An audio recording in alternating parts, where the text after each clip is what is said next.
So there I am, standing in front of Parliament in this reception with MPs, people from the House of Lords, national press, sharing this vision of wanting to build this national landmark. And I have this little voice in my ear going, you haven't got any money in the bank, you haven't got any land, this is a complete fantasy. I have to say, it's an incredibly ambitious, stunning project. Personally, I'm hoping it, or something like it, can come to pass. It's got a great simplicity about it, and I'm sure it'll be an iconic structure. It looks visually very impactful. And I think it's going to inspire a lot of people. So how do you get land when you've got no money? Well, we prayed. And my wife and I went to a conference at a church in California, and this lady came up to us and she said, I've got a word from God for you. Yeah, I saw heavenly land being given to you. I don't know if you're actually seeking land, property.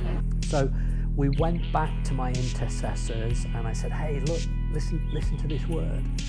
And one of them, this lady called Sue, said, well, if God's told us that he's got the land already prepared, I'm just going to ask him for some more details. And so I did. I was brushing my teeth and I was just praying, and it wasn't a particularly holy moment. It was just me talking to God like I talked to him. I just said, tell me something about the land. And as soon as I'd finished saying it, he gave me a word. And she types the word into Google Maps, and up comes a dental practice. I guess that's God's sense of humour. Above the dental practice is a motorway, and then above that is a piece of land. And Sue circles the piece of land and emails me and says, either this is the land or the person who owns it is highly significant. What she didn't know was one of the family who owned the land had emailed me and asked to meet. So I meet this guy, just share the vision with him, and he's like stony faced. I have no idea whether he likes it or not.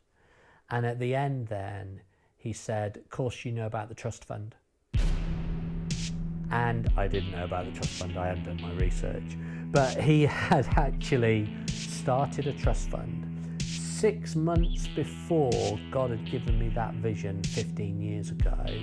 And one of the aims of the fund was to start to build a national landmark, which was going to be about Jesus.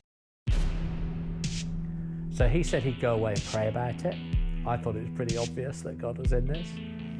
And then he came back a few weeks later and said that he prayed about it and he decided to give us some land. So in 2018, he gave us a piece of land, not the one that was circled, but a few miles away.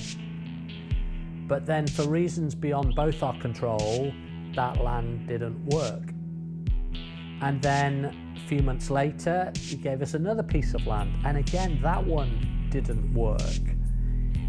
And then eventually they employed an architect to look at their portfolio of land and give us the piece that he thought would best suit us.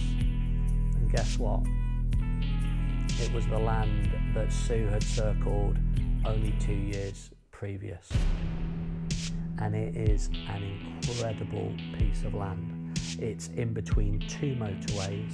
It's by HS2, high-speed train that's being built. And it's also in a flight path. We think 500,000 people will go past this monument every week. It's going to be absolutely perfect for the Wall of Answered Prayer.